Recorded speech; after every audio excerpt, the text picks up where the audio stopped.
ഈ പത്രത്തില് പരസ്യം കിടക്കുന്നു, ഭൂമി വിൽക്കാനുണ്ടെന്ന്. ഭൂമി വിൽക്കാനുണ്ടെന്നോ?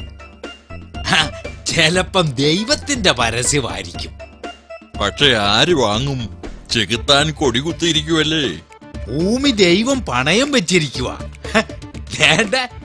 പണയം വെച്ച ഭൂമി ലേലം ചെയ്യുന്നുവെന്ന് ഭൂപണയ ബാങ്കിന്റെ പരസ്യമുണ്ട്.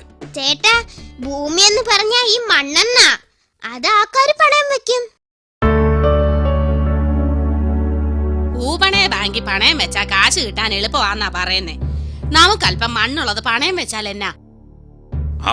അതിന് എനിക്ക് മണ്ണില്ലല്ലോ, എല്ലാം നിന്റെ പേർക്ക് എഴുതി വെച്ചിരിക്കുവല്ലേ. സ്വന്തമായി കുറച്ച് കളിമണ്ണ് കാണുമല്ലോ തലയില്. അപ്പൊ സ്വന്തം പേരിൽ ഒന്നുമില്ലേ? സ്വന്തം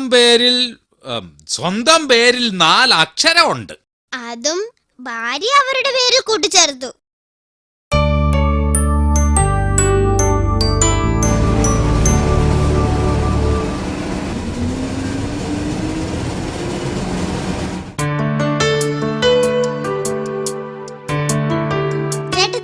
ചേട്ടൻ രാവിലെ എങ്ങോട്ടാ ബസ്സിൽ കയറി പോയത്? കൊച്ചിയിലോട്ട് പോയതാ. ചേട്ടൻ എന്നാത്തിനാ പോയത്? നീ പോയി തിരക്ക്. സൂക്ഷിക്കണേ ചേട്ടത്തി, കൊച്ചി കണ്ടവൻ അച്ചി വേണ്ടെന്നാ.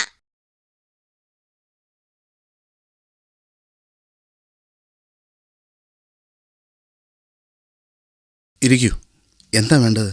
ഇവിടെ മണ്ണ് പണയം വെച്ച് കാശു കൊടുക്കുമെന്ന് കേട്ടു. ശരിയാണ്, ഞങ്ങളുടെ ക്രയവിക്രയം തന്നെ ഭൂമിയുമായി ബന്ധപ്പെട്ടാണ്. ആട്ടെ, എവിടെയാണ് മണ്ണുള്ളത്?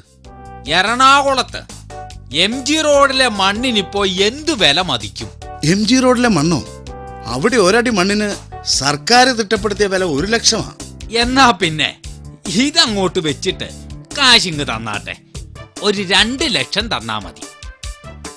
മനസ്സിലായില്ല സാറേ, ഇത് MG റോഡിലെ മണ്ണ, 2 അടി കൂടുതലുണ്ട്. ആരും കയ്യേറുമെന്ന് പേടിക്കണ്ട. സാർ ഇതെടുത്ത് ഷെയ്പ്പിനകത്തോട്ട് വെച്ചാട്ടെ.